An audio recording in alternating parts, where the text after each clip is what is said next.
Welcome back to another technical deep dive here in the debug zone.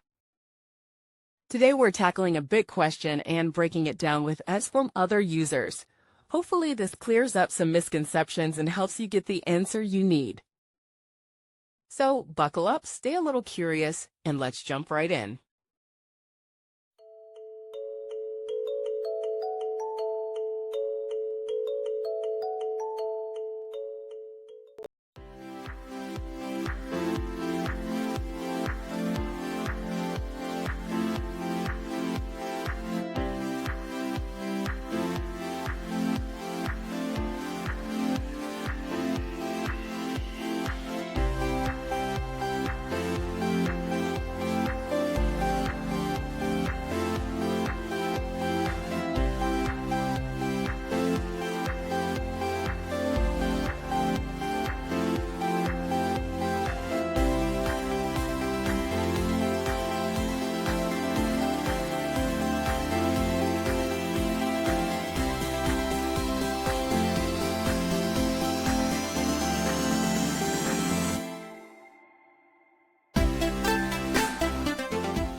And that's a wrap. I hope you found the answer you were looking for.